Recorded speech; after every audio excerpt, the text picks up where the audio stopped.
आज तक मैंने आप सबके साथ बहुत सारी पुनर्जन्म की कहानियां साझा की। आज की कहानी में 7 भाई होते हैं और सातों भाई पेड़ बन जाते हैं चंपा के, और फिर उनकी जो बहन होती है उसका नाम चमेली होता है। वो अपने भाइयों को वापस से एक इंसान बनाने की प्रक्रिया को अंजाम देती है। आज की जो कहानी है ये बिहार से है। बिहार में ये कहानी बहुत प्रचलित है। जो लोग मेरे साथ बिहार से जुड़े हैं वो लोग बखूबी इस कहानी को जानते होंगे, लेकिन आज भी बहुत से ऐसे लोग हैं जो इस कहानी को नहीं जानते। ये कहानी एक पौराणिक कथा है और सत्यता पर आधारित है, सत्य कहानी है, क्योंकि हमारे पुराणों में बहुत सारी ऐसी कहानियां हैं जो लिखी हुई हैं जिनके बारे में एक आम इंसान नहीं जान पाता है। और बहुत सी कहानियां हमारे सामने भी आ गई हैं। तो किस तरीके से एक माँ को उसके 7 बेटों से जुदा कर दिया जाता है और किस तरीके से फिर से दोबारा किस्मत के रचे खेल के हिसाब से उन्हें दोबारा उस माँ के साथ रहने का और उस पिता के साथ रहने का मौका मिलता है। आइए जानते हैं इस कहानी में। बंगाल के एक राजा हुआ करते थे जिस राजा की 7 रानियां हुआ करती थी। उसकी एक कहानी है और कहानी को सुनकर वाकई में आपकी आंखों से आंसू छलक जाएंगे। नमस्कार, मैं महक चौधरी आज आपके सामने फिर से एक पौराणिक कथा, सच्ची कहानी लेकर आई हूँ। इसमें भी पुनर्जीवन ही आप कह सकते हो, पुनर्जन्म ही आप कह सकते हो कि 7 लड़कों को एक साथ उनके साथ जो किया जाता है और उनको फिर उन सब का एक बहुत अच्छा फल मिलता है। ये कहानी शुरू होती है बिहार से। बिहार में एक राजा हुआ करता और उसकी 7 रानियां हुआ करती। जो बड़ी 6 रानियां थी वो बहुत ही नकचड़ी, ईर्ष्या भरी और लोगों के लिए क्रूर थी। वो किसी पर भी दया नहीं करा करती थी, ना ही किसी से प्यार से रहा करती थी, और वो ना ही किसी संतान को उन्होंने जन्म दिया था। सबसे छोटी रानी होती है जो बहुत ही कोमल स्वभाव की होती है, बहुत सुंदर होती है और बहुत प्यार से सबके साथ रहती है। अपनी प्रजा से भी बहुत प्यार करती है और पूरे परिवार के साथ बहुत प्यार से रहती। जब परिवार में वारिस नहीं था तो जो राजा था उसे बहुत चिंता रहा करती, और क्योंकि सबसे छोटी रानी का स्वभाव बहुत कोमल था, बहुत प्यार से और बहुत ही सुंदर थी, तो जो राजा था वो छोटी रानी से सबसे ज्यादा स्नेह किया करता, सबसे ज्यादा प्यार किया करता, हर राज्य के फैसले में उसकी राय लिया करता। इस बात से उसकी जो और रानियां हैं, यानी जो 6 रानियां हैं, वो छोटी वाली रानी से जलने लगती हैं। उसकी हर बात पर, हर बात के पीछे षड्यंत्र रचने लगती हैं। अब जो छोटी रानी होती है वो गर्भवती हो जाती है, और गर्भवती होने के बाद राजा को जब ये बात पता चलती है तो राजा पूरे अपने राज्य में ढोल नगाड़ों से इस बात की मुनादी कराता है और अपने खजानों के जो द्वार हैं उनको खोल देता है और कहता है सभी गरीबों की भरपूर मदद की जाए, सभी को बहुत अच्छे से, सभी को जिसकी मदद योग्यता के हिसाब से या फिर जिसकी जरूरत है उसके हिसाब से उसकी मदद की जाए। इस बात को सुनकर जो 6 रानियां थी वो सोचने लगती हैं, आपस में बात करने लगती हैं कि ये तो सारे धन खजाने को ऐसे ही लुटा रहा है, और वो भी इस छोटी रानी पर।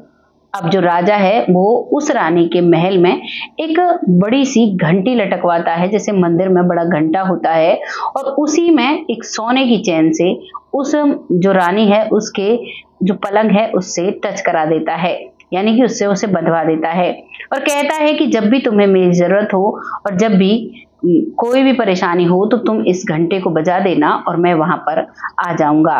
अब राजा कहता है कि तुम्हारे आसपास बहुत सारी मैं दासियां तैनात कर देता हूं जो तुम्हारे हर काम को करें, तुम्हें आज से कोई भी काम करने की जरूरत नहीं है। इस बात को देखकर छोटी रानी बहुत खुश होती है और बहुत शांत हो रहती है, और अब मन ही मन भगवान को एक धन्यवाद देती है कि मुझे ऐसा पति मिला जो मेरी बहुत केयर करता है। वहीं पर वो 6 रानियां भी थी, उन्होंने एक बहुत बड़ा षड्यंत्र रच लिया था, आपस में डिस्कस कर लिया था। तभी वो कहती हैं कि जब हमारी छोटी बहन गर्भ से है तो हमें क्या जरूरत है किसी दासी की मदद लेने की, हम भी तो इसकी बड़ी 6 बहनें हैं, हम इसकी मदद करेंगे और हर काम के लिए हम इसे मदद देंगे, आप चिंता ना करें। राजा भी इस बात से खुश हो जाता है कि मेरी 7 रानियां अब एक ही महल में रहेंगी और बहुत अच्छे से उसकी देखभाल होगी। अब वो वहां पर रहने लगती हैं और शाम का वक्त जब होता है तो उस घंटे को उन बड़ी रानियों में से एक रानी बजा देती है। राजा दौड़ा दौड़ा आता है और पूछता है क्या हुआ? तो वो कहती हैं कुछ नहीं हुआ, हमने तो ऐसे ही बजा दिया था। इस बात से राजा थोड़ा गुस्से में आता है, लेकिन कहता है ध्यान रहे जरूरत के वक्त ही इसको बजाना। अब दूसरा दिन निकलता है, दूसरी शाम फिर से उनमें से एक रानी अब की बार फिर से उस घंटे को बजा देती है। राजा अपनी राज्यसभा छोड़कर फिर से वहां आता है और देखता है तो उसे पता चलता है कि कोई भी ऐसा काम नहीं है, ना ही कोई उत्तराधिकारी पैदा हुआ है, वैसे ही बजा दिया है। राजा को इस बात पर बहुत गुस्सा आता है और अब की बार वो कहकर चला जाता है कि अब की बार अगर किसी ने इस घंटे को बजाया तो मैं सातों की सातों रानियां को इस घर से निकाल दूंगा, इस राजमहल से निकाल दूंगा। अब इस बात से वो डर जाती हैं और अब कोई भी उस घंटे को नहीं बजाता है। धीरे धीरे वक्त निकलता है, करीबन 1 महीने बाद अब जो छोटी रानी है वो उसको प्रसव पीड़ा शुरू हो जाती है। जब प्रसव पीड़ा शुरू होती है उस समय के लिए राजा ने बोला था कि मुझे बता देना, लेकिन वो 6 रानियां राजा को नहीं बुलाती हैं और वो प्रसव पीड़ा से परेशान थी। जो छठी 7वीं रानी थी, अब उसको 7 राजकुमार पैदा होते हैं। बहुत ही प्यारे प्यारे बच्चे, एक ही साथ में 7 बच्चे पैदा होते हैं, जिन्हें देखकर जो रानियां हैं वो बहुत जल जाती हैं, चिढ़ जाती हैं और उनके बाद ही एक राजकुमारी पैदा होती है। यानी कि 8 बच्चे एक ही साथ उस रानी को, जो छोटी रानी है, उसे पैदा होते हैं। पैदा होने के बाद अब वो जो महारानी है, जो छोटी महारानी है, वो उस समय बेहोश हो गई थी प्रसव पीड़ा के बाद। तो वो पूछती है, जब वो होश में आती है, कि मेरे बच्चे क्या हुआ है, मुझे बेटी हुई है या बेटा हुआ है? तभी वो महारानियां, जो और महारानियां थी, वो मेंढकी और चूहे पकड़ कर लेकर आती हैं और कहती है तुमने तो 8 चूहों को और मेंढकियों को जन्म दिया है। वो एक टोकरे में उनको डाल कर लाती हैं, उन पर कपड़ा डाला हुआ था। इस सब को देखकर वो बहुत परेशान हो जाती है और वो उदास हो जाती है और वो राजा को नहीं बुलाती है, लेकिन वो 6 रानियां हैं, वो राजा को बुलाती हैं और राजा को दिखाती हैं कि इसने इनको जन्म दिया है।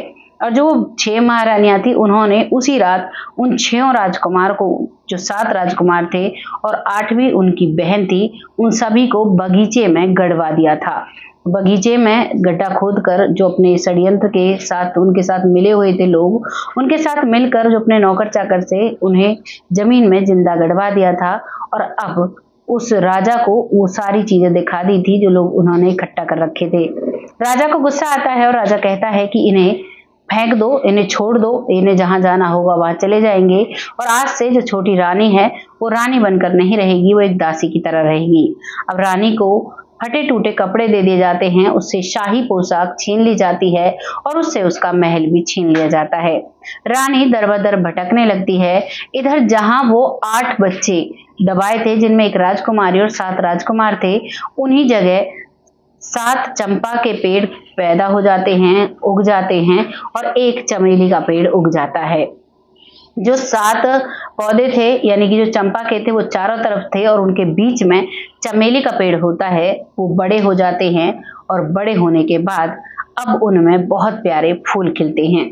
जब उनमें फूल खिलते हैं, इधर जो राजा था, उसकी सबसे प्यारी जो रानी थी, उसे ही उसने छोड़ दिया था और उसको कोई संतान नहीं थी। इस गम में राजा डूब जाता है और राजा पूजा पाठ करना सब कुछ बंद कर देता है।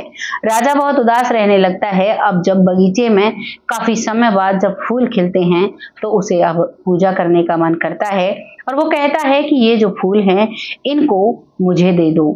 अब वो अपने नौकरों को भेजता है और वो नौकर जाते हैं फूल को लेने के लिए, लेकिन जो बीच में चमेली का फूल होता है, चमेली पर भी फूल खिला हुआ था, वो कहती है कि सुनो मेरे भाइयों, राजा आ रहा है फूल लेने के लिए, क्या तुम फूल दोगे? तभी उन 7 में से आवाज आती है कि नहीं, हम इन्हें फूल नहीं देंगे, जब हमारी माँ आएगी तब हम ये फूल देंगे। अब इस बात को सुनकर राजा हैरान हो जाता है, क्योंकि ये उस समय की बात है जब सतयुग में पेड़ भी बोला करते थे, बातें किया करते थे। इस बात को सुनकर वो बहुत हैरान हो जाते हैं और राजा वहीं से वापस मुड़ जाता है। अब राजा अपनी बड़ी महारानी को भेजता है। बड़ी महारानी वहां पहुंचती है ढोल नगाड़ों से उन फूलों को तोड़ने के लिए। फिर से चमेली के पेड़ से आवाज आती है कि सुनो भाइयों, बड़ी महारानी फूल लेने के लिए आ रही है, क्या तुम उन्हें फूल दोगे? तो वो सारे भाई मना कर देते हैं और कहते हैं नहीं, हम फूल इन्हें नहीं देंगे। महारानी भी मुंह लटका कर वहां से चली जाती है। अब वो पूछते हैं किसको फूल दोगे? तो वो एक ही बात आती कि हम अपनी माँ को ही फूल देंगे। अब ऐसे ही एक एक कर 6 रानियों को वहां पर भेजा गया, लेकिन किसी को भी वो फूल नहीं मिले। जैसे ही वो पास पहुंचते वो फूल छिप जाया करते, यानी कि मुरझाया करते, ऐसे खिले नहीं रहा करते। अब जब सभी चली जाती हैं, लास्ट में भी वो यही बात कहते हैं कि हम तो ये फूल अपनी माँ को ही देंगे। अब वहां से वो जो राजा है वो समझ जाता है और वो कहता है कि छोटी महारानी कहाँ है। छोटी महारानी को ढूंढा जाता है। छोटी महारानी दर बदर भटक रही थी, फटे फटे कपड़े थे, भूखी प्यासी, पता नहीं कितने दिनों से कुछ नहीं खाया था। वो बहुत गम में डूबी हुई थी। जिसने 8 संतानों को जन्म दिया और जिसने राजघराना छोड़ा हो, उसकी हालत कैसी होती है आप समझ ही सकते हो। अब उसके बाद वहां पर जो महारानी है वो उन्हें मिल जाती है। शाही दरबार के जो सैनिक होते हैं वो महारानी को लेकर आते हैं। जैसे ही महारानी उन पेड़ों के पास पहुंचती है तो वो सारे पेड़ खिलखिला जाते हैं, सब पर फूल खिल जाते हैं। और सबसे जैसे ही महारानी फूल तोड़ती है वो फूल उसकी गोदी में आते हैं। और अब 7 भाई और 8वीं बहन सभी इंसान में तब्दील हो जाते हैं।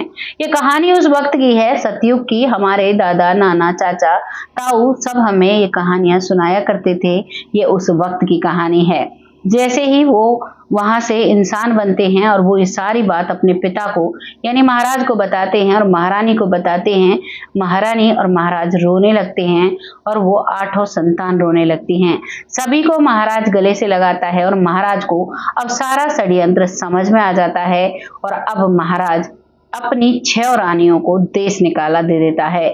उन्हें उस राज्य से निकाल दिया जाता है और अब वो महारानी दर बदर भटकने पर मजबूर हो जाती हैं। अब वो महाराज अपनी महारानी और अपने 1 पुत्री और 7 पुत्रों को लेकर राज दरबार में लौटता है और राज दरबार को अच्छे से लगाता है और अपना पुत्र अधिकारी उनमें से तय करता है। वो नहीं पता था बड़ा कौन है, छोटा कौन है। उन्हीं में से सारे मिलकर एक भाई को उस राज दरबार का जो राजा घोषित कराते हैं और उस राज्य में बहुत ही अच्छे से सभी प्रजा के सभी बातें सुनी जाती हैं। बहुत अच्छे से वहां पर रहा जाता है।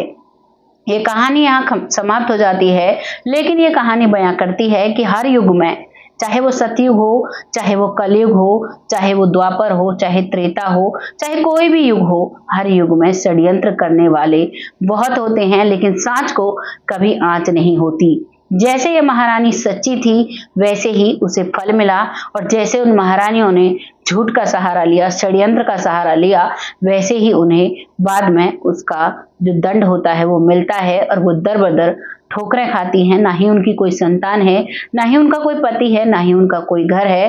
और आज जिस महिला ने सच का साथ दिया, जिस महारानी ने, और जो भी जिसने उसके साथ किया, सब कुछ चुपचाप उसने सहन किया, तो उसके बाद आज वो महारानी बन जाती है।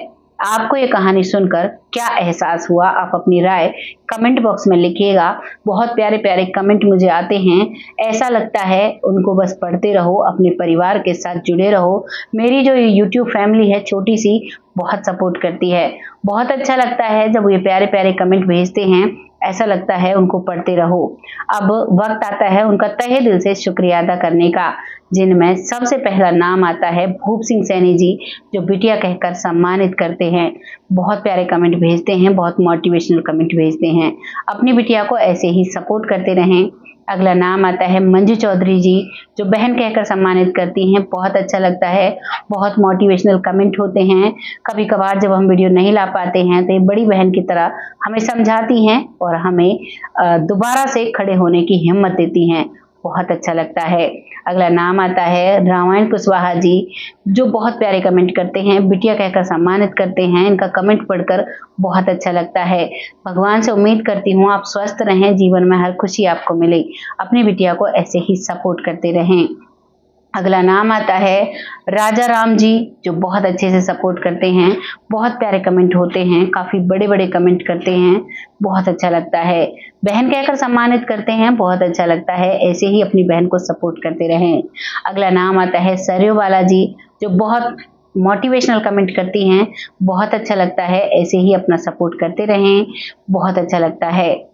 बहुत सारे नाम रह गए हैं जिनको शाम की वीडियो में जरूर ले लूंगी। तब तक के लिए आप सबसे विदा लेती हूँ। ऐसे ही अपना प्यार देते रहें। तब तक के लिए राधे राधे। जय हिंद, जय भारत।